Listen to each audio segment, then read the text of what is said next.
इतना सारा भोजन। पुत्र, पूर्व में तुम्हें अपने हाथों से भोजन कराने का अवसर ही नहीं मिला। मैं तुम पर अपना स्नेह न्यौछावर कर पाती, उसके पूर्व ही तुम्हें जाना पड़ गया। किंतु आज मैंने तुम्हारे सभी प्रिय व्यंजन बनाए हैं और आज तुम्हें अपने हाथों से खिलाऊंगी। पुत्र कार्तिकेय, मुझे कुछ आवश्यक कार्य करने हैं। उस समय में तुम अपने अनुज गजानन का ध्यान रखना।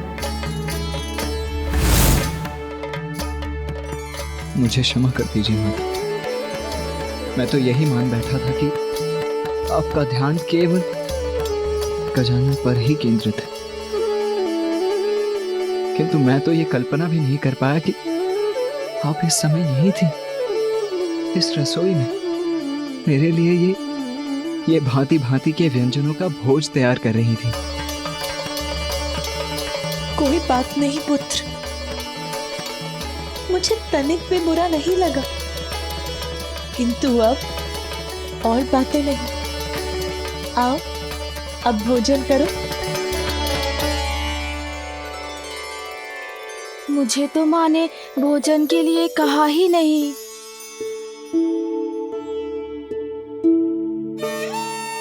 अब माँ मुझे भी बैठाएंगी, मैं भी खाऊंगा।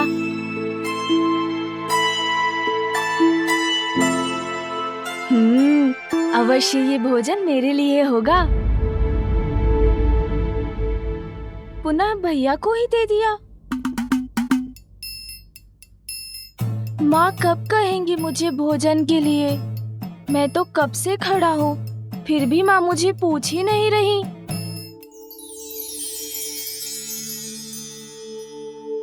प्रतीत होता है कि माँ ये सारा भोजन भैया को खिलाने जा रही हैं। फिर मेरा क्या होगा? ओहो, ठहरो पुत्र, मैं खीर लाना तो भूल ही गई, अभी लाती हूँ। खीर ही नहीं, माँ तो मुझे भी भूल गई हैं। किंतु कोई बात नहीं, मैं अपनी व्यवस्था स्वयं कर लेता हूँ। भोजन से वंचित कदापि नहीं रहूंगा मैं।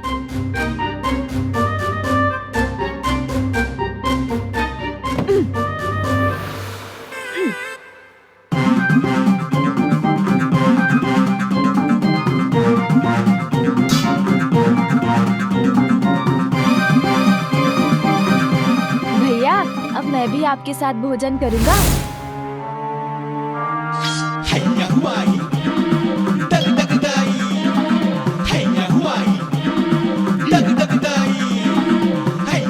हाँ, अब उचित है। अब तो माँ को मुझे भी भोजन देना ही होगा। ये क्या कर रहा है गजानन? मुझे शांति से भोजन भी नहीं करने देगा क्या? भोजन तो आपके साथ मैं भी करूंगा भैया।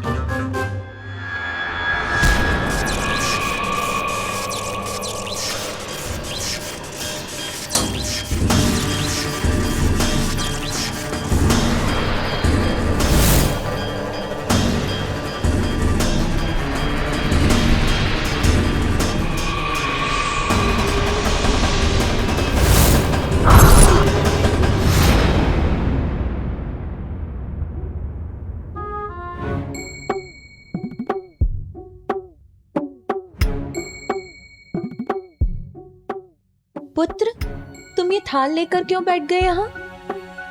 माँ, जैसे भैया भोजन करेंगे मैं भी तो करूँगा। ये सभी व्यंजन मुझे भी तो बहुत भाएंगे। हम दोनों भ्राता मिलकर भोजन करेंगे, कितना आनंद आएगा ना? नहीं पुत्र, तुम इस भोजन में से कुछ भी ग्रहण नहीं कर सकते। अभी तुम्हारा अन्नप्राशन संस्कार नहीं हुआ है। किंतु माँ, मुझे भी बहुत भूख लगी है। तो इतने सारे फल है ना यहाँ, जितना मन करे खा लो। फल तो समाप्त भी हो गए माँ। अच्छा, फल समाप्त हो गए क्या? अच्छा चलो, मैं तुम्हें कुछ ऐसा देती हूँ जो स्वादिष्ट भी है और तुम्हारे स्वास्थ्य के लिए बहुत अच्छा है।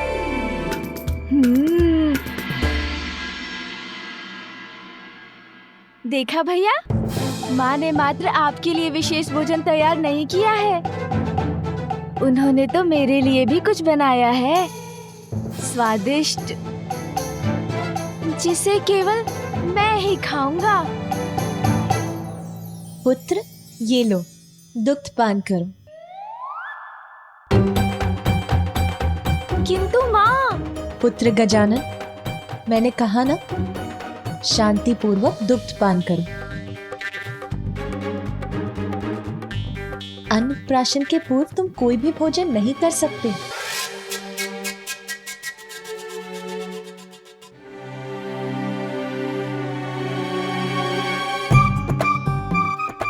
कोई मुझसे स्नेह नहीं करता, सभी मात्र बड़े भैया से स्नेह करते हैं।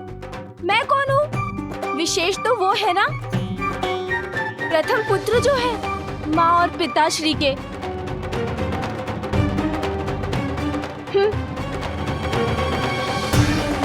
अरे पुत्र, माँ, वो दुखी हो रहा है, मैं उसे मना लाता हूँ। नहीं पुत्र, बैठो। गजानन की चिंता मत करो पुत्र, वो अभी बहुत बोला है, अभी रुष्ट हुआ है, कुछ ही समय में मान भी जाएगा और स्वयं लौट कर आ जाएगा। तुम भोजन लो।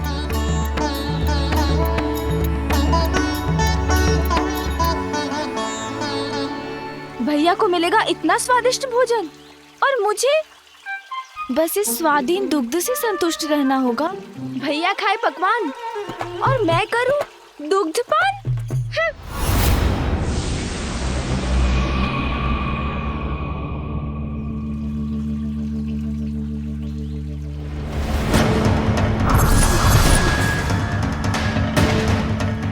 मेरा भयंकर रूप देखकर तो ये बालक भयभीत होकर भाग जाएगा।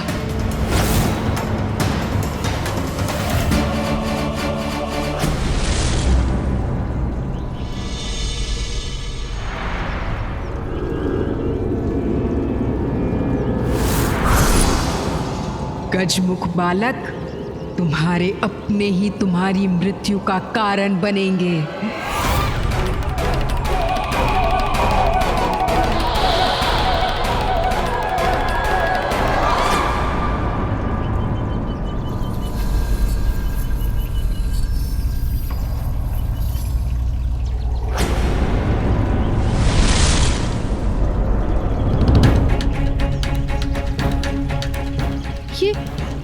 ये बालक कहाँ चला गया? इतने कम समय में कहाँ जा सकता है ये?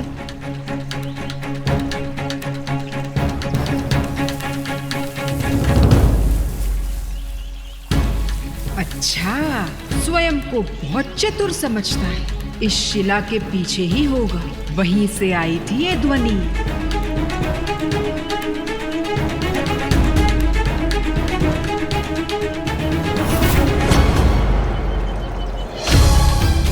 ये बालक अदृश्य कहाँ हो गया?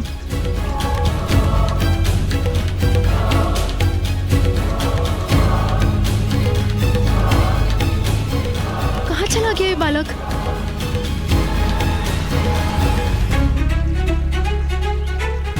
पकड़ लिया।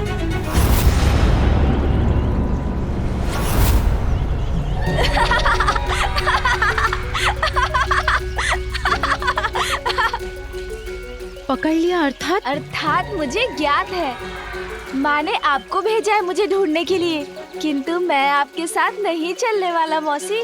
तुम बड़े बुद्धिमान हो, मेरे बिना कुछ कहे ही तुम सब समझ गए। हाँ, तुम्हारी माता ने ही मुझे तुम्हें ढूंढने भेजा था, किंतु मुझे ये बताओ कि तुम यहाँ क्यों आए, और वो भी अकेले? जैसे आपको कुछ ज्ञात ही नहीं मौसी। माँ ने मुझे भोजन देने से मना कर दिया, इतने स्वादिष्ट व्यंजन पकाए थे, किंतु मात्र भैया के लिए मुझे कुछ नहीं दिया, और मुझे तो इतनी भूख लगी है। अच्छा पुत्र, अपने नेत्र तो बंद करो। मुझे भूख लग रही है, मैं कह रहा हूँ ना। माँ ने मुझे बहलाने, मेरे साथ क्रीड़ा करने के लिए आपको यहाँ भेज दिया। अपनी मौसी का कहा भी नहीं मानोगे? चलो पुत्र, नेत्र बंद करो।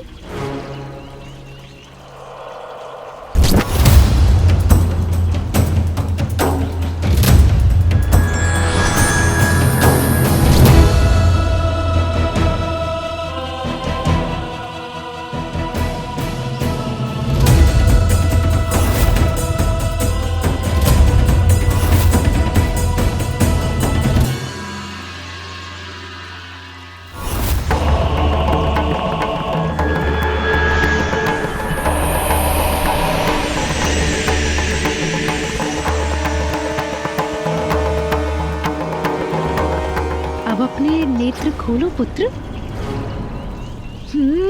भोजन।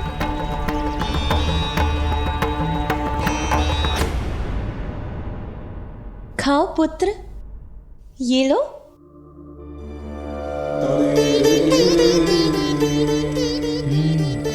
अत्यंत स्वादिष्ट भोजन है माँ।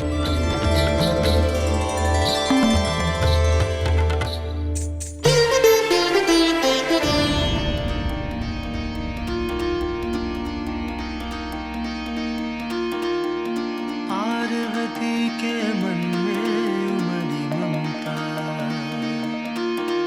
और तू बड़ा नटखट है, क्यों छुप माँ। जाता। आपको गजानन की चिंता सता रही है ना? इतनी व्याकुल हूं मैं, किंतु कोई मेरी चिंता को नहीं समझता पुत्र। जन्म से ही गजानन के जीवन पर बार बार संकट आते रहे हैं। हम सब हैं यहाँ उसकी रक्षा के लिए, किंतु मैं उसे आत्मनिर्भर बनाना चाहती हूँ। उसे इतना ज्ञान, ऐसी विद्या देना चाहती हूँ जिसकी सहायता से वो स्वयं किसी भी संकट का सामना करने में सक्षम रहे। अवश्य माँ, ये तो अत्यंत महत्वपूर्ण है। और अब मैं यहाँ हूँ तो मैं भी इसमें आपकी सहायता करूँगा।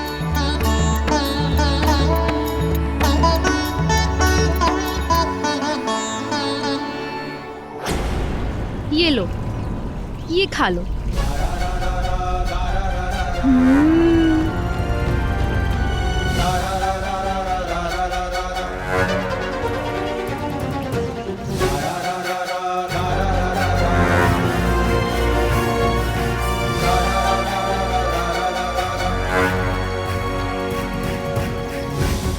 तुम इस भोजन में से कुछ भी ग्रहण नहीं कर सकते।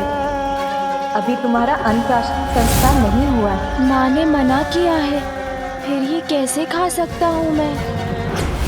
अनुचित है ये क्या कर रही हैं आप? क्या इसे ज्ञात हो गया है कि मैंने इसके भोजन में विष घोल दिया है? आपका दिया हुआ ये भोजन कदापि नहीं खा सकता मैं, और कारण तो आपको भी ज्ञात है। मेरा अन्नप्राशन संस्कार अभी नहीं हुआ है। मैं तो मात्र अभी इस दुग्ध का पान कर सकता हूँ जो मुझे मेरी माँ ने दिया है। मैं तो मात्र अभी इस दुग्ध का पान कर सकता हूँ जो मुझे मेरी माँ ने दिया है, किंतु मुझे तो दुग्ध तनिक भी नहीं भाता। बस इतनी सी बात।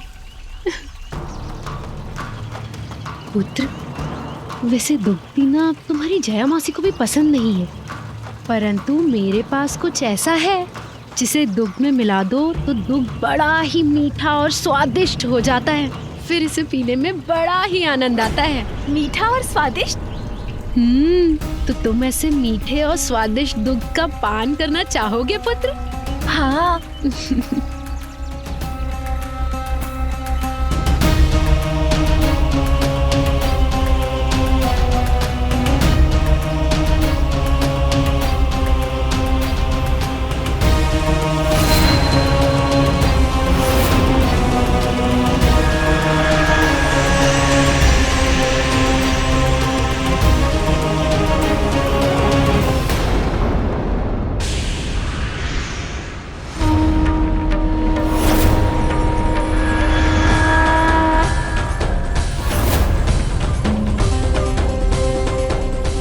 लो पुत्र,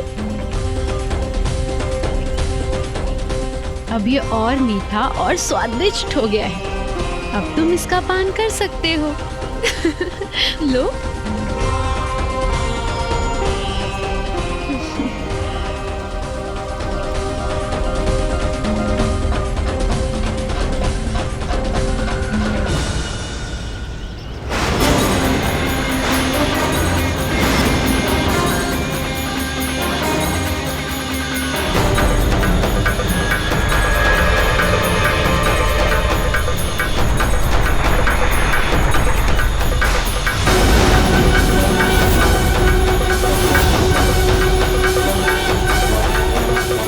चिंबा करे प्रहार तो अवश्य होगा संहार। दुग्ध नहीं, अपनी मृत्यु का ही पान कर रहे हो तुम बालक।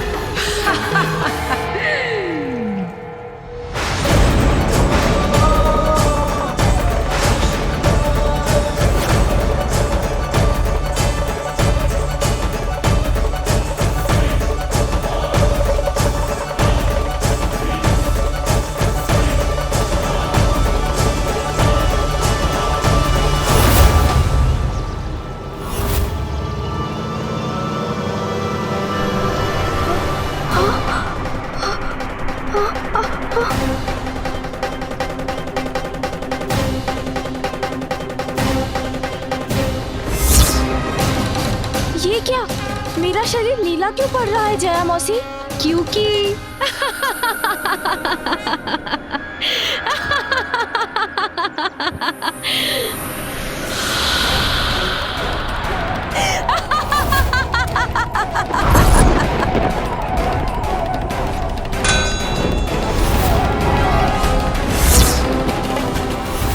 कालकूट हलाहल विष का ग्रहण किया है तुमने मूर्ख बालक।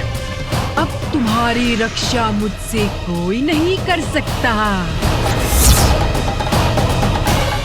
चिंबा करे प्रहार तो होता है संहार।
आश्चर्य है।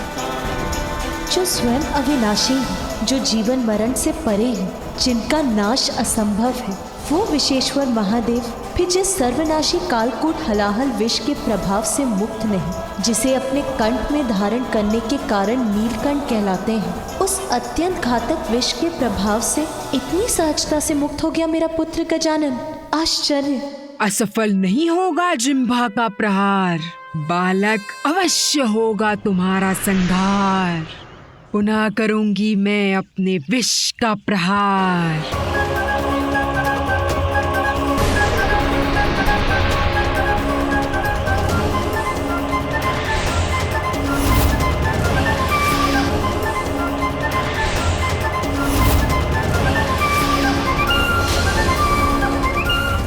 मुक्ति नहीं पाओगे तुम मेरी प्रचंड शक्ति से। दोनों हाथों से दबाऊंगी तुम्हारा कंठ और करूंगी तुम्हारा अंत।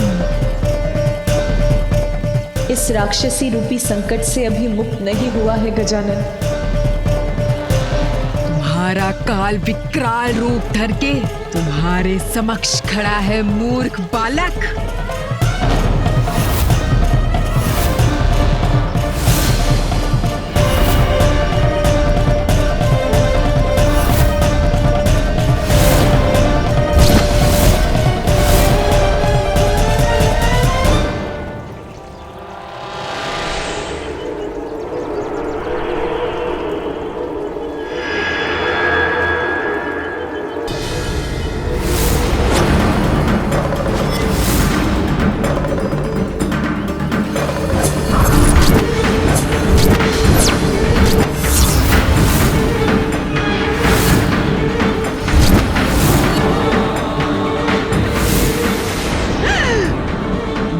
काल का त्रिशूल।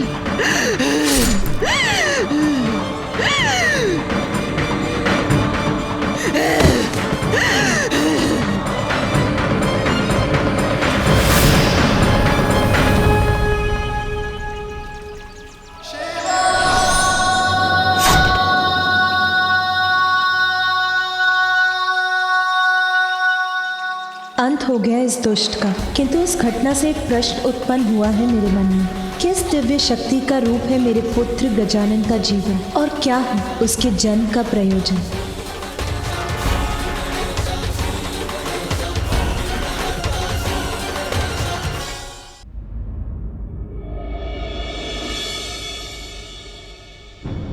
माँ तो गजानन को देखने और उसे दुग्ध देने गई थी,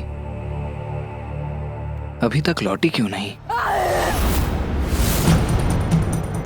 ये भयानक चित्कार का स्वर हो क्या रहा है वहां?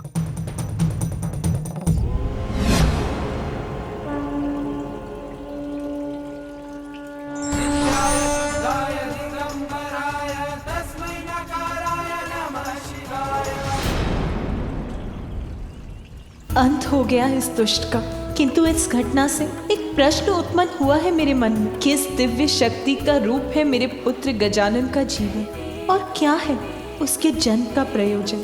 पिताश्री ने उचित समय पर रक्षित कर लिया मुझे।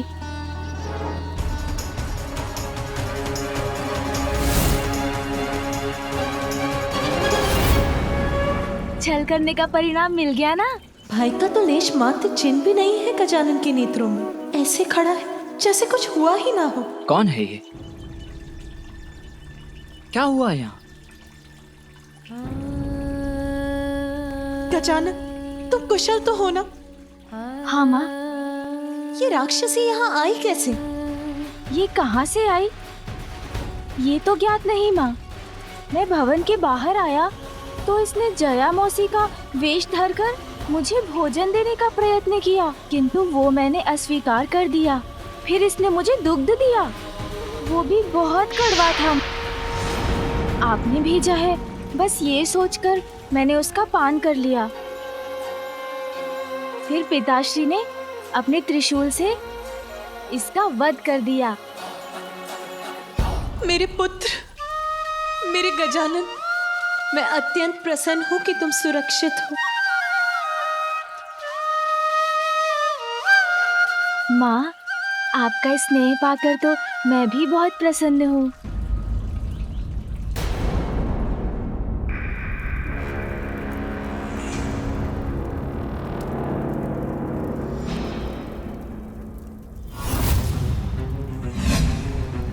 और प्रतीक्षा नहीं कर सकता मैं। कहाँ रह गई वो दुष्ट अजृंभा?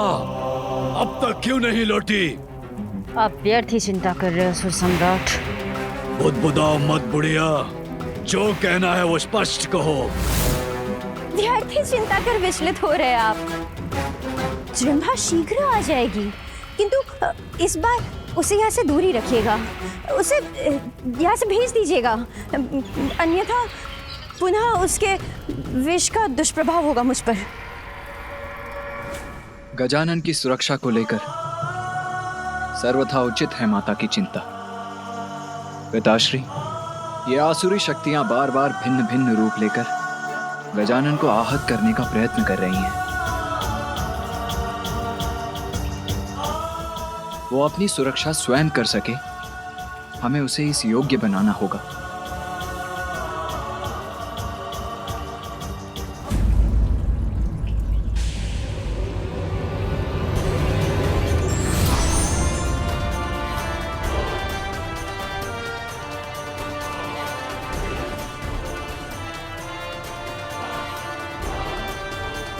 भैया के पास धनुष?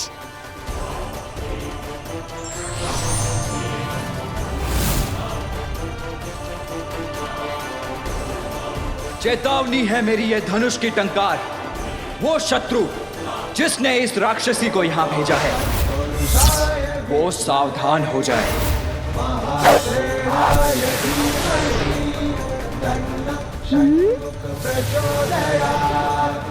भैया कार्तिकेय कितने महान योद्धा हैं। उनका बाण तो अत्यंत अद्भुत है।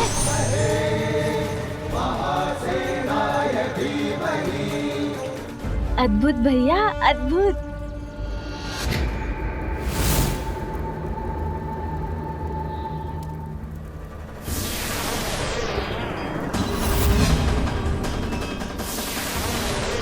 असुर सम्राट, वहां देखिए।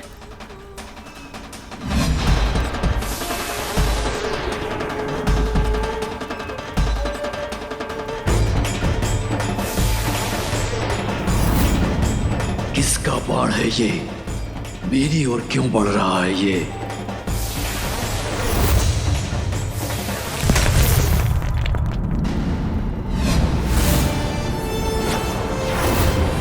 जृंभा नृत। चेतावनी है मेरी ये धनुष की टंकार। वो शत्रु जिसने इस राक्षसी को यहां भेजा है, वो सावधान हो जाए।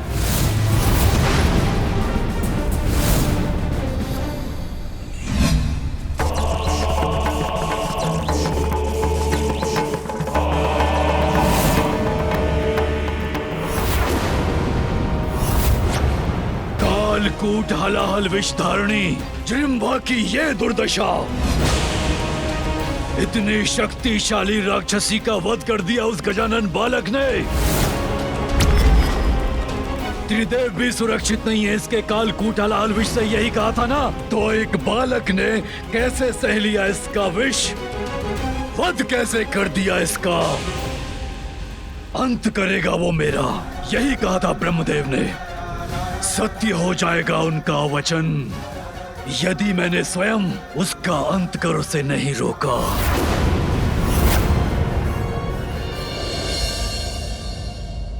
गजानन, चलो भवन में। नहीं भैया, मैं भीतर नहीं आऊंगा। क्यों आऊं मैं वहाँ? ये देखने कि माँ आपको अकेले अकेले इतना स्वादिष्ट भोजन खिला रही है और मुझे माँ मात्र दुग्ध दे रही है।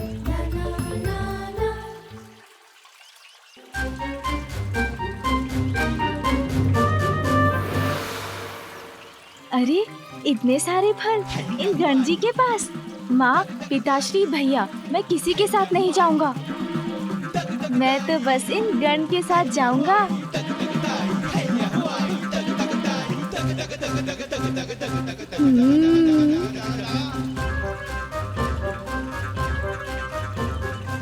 अब तो ये फल मेरे होंगे। रुकिए, मैं भी चल रहा हूँ आपके साथ। अरे गजानन, रुको तो। प्रत्यक्ष में तो ये मात्र एक बालक है, मेरा पुत्र। बाल सुलभ क्रीड़ाएं कर हमें लुभाता है, किंतु जो प्रत्यक्ष दिखाई दे रहा है उसके परोक्ष में क्या है?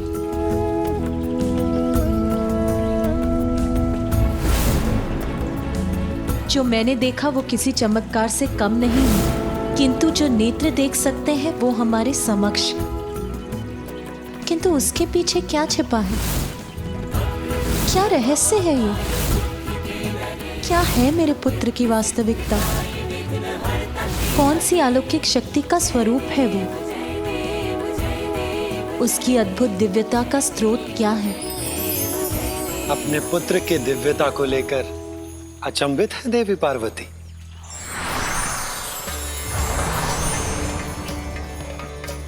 आप सभी यहाँ, मेरा प्रणाम स्वीकार कीजिए।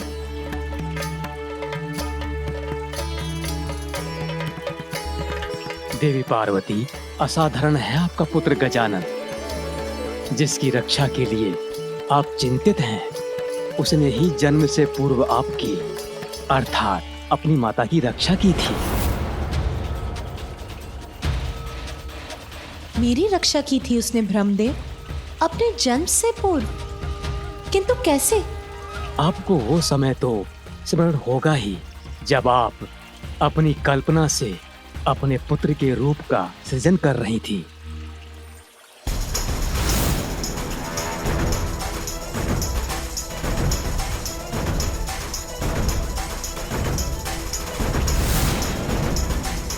तब एक अत्यंत शक्तिशाली असुर ने आपके पुत्र देव सेनापति कुमार कार्तिकेय को पराजित करने के उद्देश्य से कैलाश में प्रवेश किया था।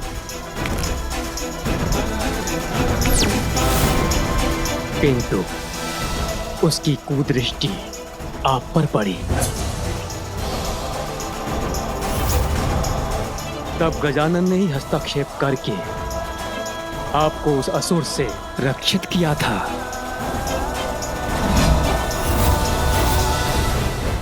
गजानन की अनुपम अद्भुत दिव्यता का अनुभव तो मुझे भी हुआ था देवी पार्वती।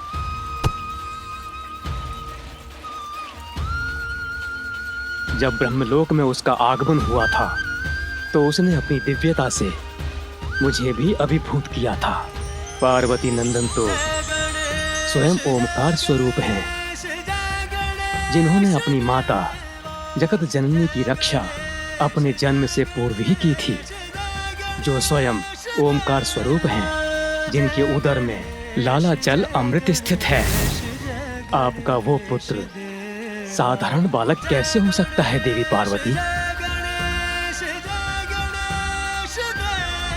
आप सभी ने गजानन की दिव्यता का अनुभव किया है। वो ओमकार स्वरूप है। मेरा पुत्र, ये कैसे संभव है?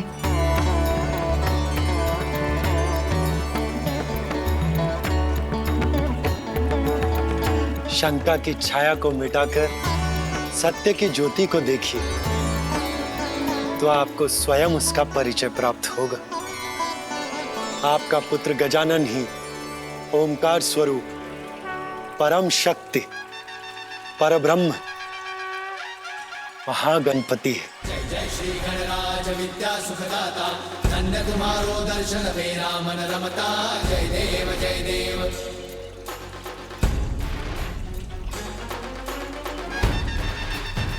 महागणपति अर्थात वो परम शक्ति जिनका आभास और दर्शन हम त्रिदेवों को सतयुग से भी पूर्व इस सृष्टि के प्रारंभ में हुआ था। ये वो समय था जब पूर्व में स्थित सृष्टि का अंत हो रहा था।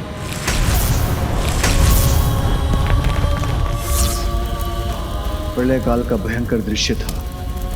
जल और वायु के उत्पात से संसार का संहार हो रहा था।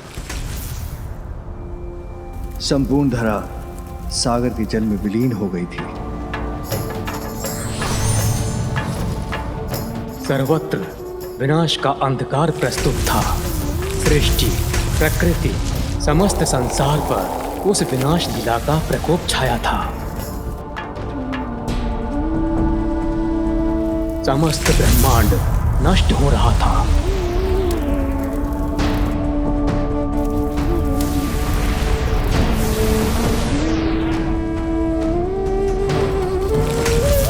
इस सृष्टि का निर्माण कर हमने उसका पालन किया था। उस प्रकृति के प्रत्येक अंश का अंत होने लगा तो हमारे मन में हम त्रिदेवों के अस्तित्व के औचित्य को लेकर प्रश्न उठा। जिस संसार को स्थापित रखने का कार्य हम त्रिदेवों का था, वो तो नष्ट हो चुका था। हम इस विचार में डूब गए कि अब हम त्रिदेव क्या करें।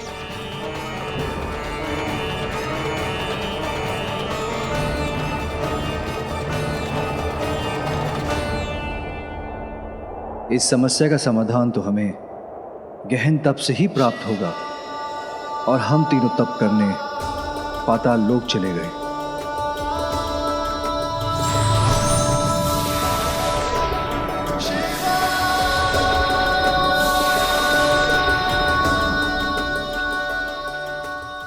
सहस्त्रों करोड़ों वर्षों तक हम त्रिदेव पाताल लोक की गहराई में स्थित रहकर ध्यान और तप में रत रहे।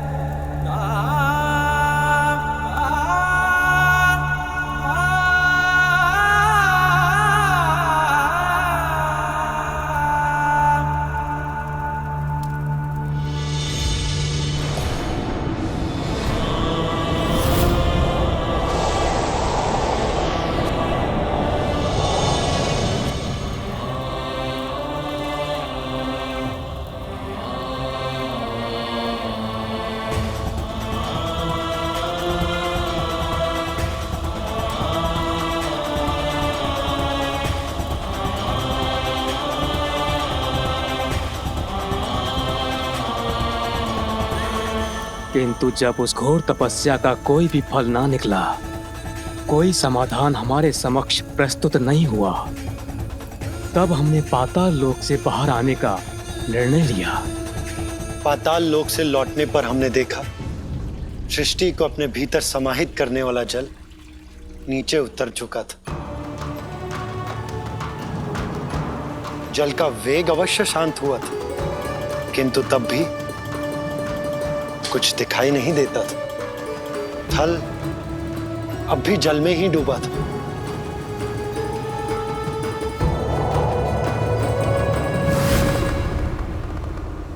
एक स्थान जो जल से मुक्त था, उसी को उचित जानकर हम तीनों वहीं बैठकर विचार विमर्श करने लगे। पर हमारी समस्या अभी भी वहीं की वहीं थी। जो था उसका अंत हो चुका था। उसके अंत स्थान पर हम उनका ध्यान, उनकी प्रार्थना करने लगे, जिनसे संपूर्ण सृष्टि का अस्तित्व है, जो सृष्टि के ही नहीं अपितु समस्त ब्रह्मांड के कारण के भी कारण है, जो अनादि है और अनंत है। हम उन्हीं परम ब्रह्म का आह्वान करने लगे कि वही हमारा मार्गदर्शन करेंगे।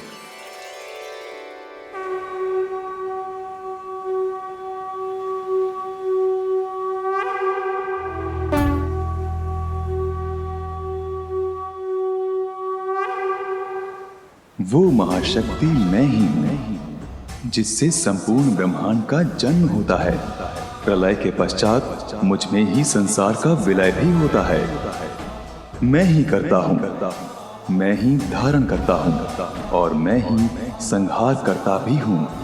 मैं ही विश्वरूप ब्रह्म हूँ, मैं ही साक्षात नित्य आत्मा हूँ। सत्व, रज, तम तीनों गुणों से परे, स्थूल, सूक्ष्म और कारण तीनों देहों से परे, भूत, भविष्य, वर्तमान तीनों कालों से परे। मैं ही प्रणव हूँ, मैं ही ओंकार हूँ, जो समस्त मंत्रों का बीज मंत्र है। सभी वेद मुझसे ही उत्पन्न हुए हैं। प्रभु, आपके दर्शन पाकर हम कृतार्थ हुए। हम आपका ध्यान, आपकी आराधना करते रहे, जिससे हम अपने भविष्य का निर्धारण कर सकें। उचित है, मैं भविष्य के कार्य आप तीनों में विभाजित कर देता हूँ। ब्रह्मदेव, आप एक नवीन सृष्टि का सृजन करें। विष्णुदेव, आप सृष्टि का पालन करें और महादेव, आप जीवन, मरण, सृजन और भंजन के काल चक्र द्वारा निर्धारित नियमों को स्थापित रखने के लिए, काल की क्रिया में संतुलन बनाए रखने के लिए उचित समय पर सृष्टि का संहार करें। जैसी आज्ञा प्रभु, किंतु मेरी एक शंका भी है। सृष्टि के अंत के साथ ही सृष्टि की सारी स्मृतियां मेरे मन से लुप्त हो गई हैं।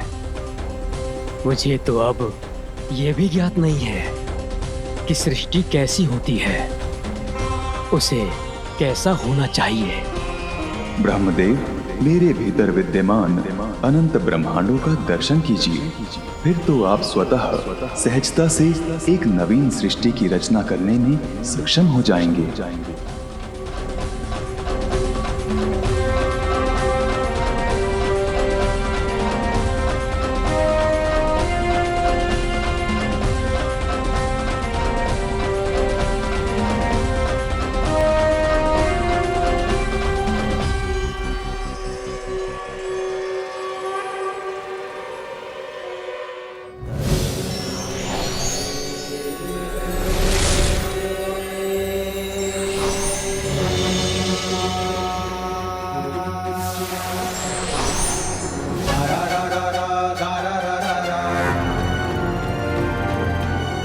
आश्चर्य, अनेकों ब्रह्मांड, असंख्य सृष्टि।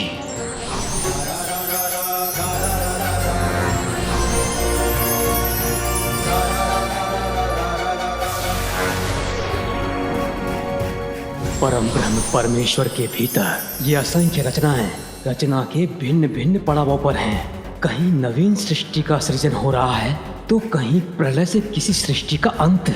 कोई सृष्टि अपने प्रारंभ में नवीन ऊर्जा से सज्जित है, तो कोई अपने अंत के निकट है। धन्य है प्रभु, धन्य है आपकी महिमा।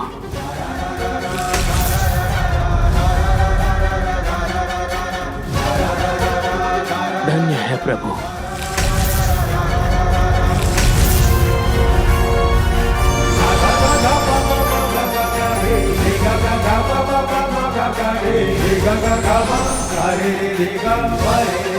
ब्रह्मदेव, अब तो आपको सृष्टि के समस्त रहस्य ज्ञात हो गए होंगे। हाँ प्रभु, आपकी कृपा से अब सब स्पष्ट है। हमें अपने दिव्य दर्शन देकर दिशा निर्देश देने के लिए आपको कोटि कोटि धन्यवाद प्रभु। कल्याण हो।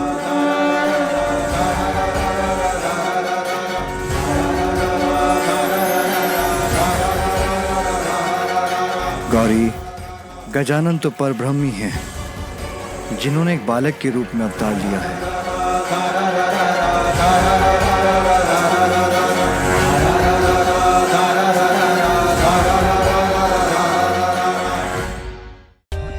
For more updates, subscribe to our channel, click the show links and enjoy watching the videos.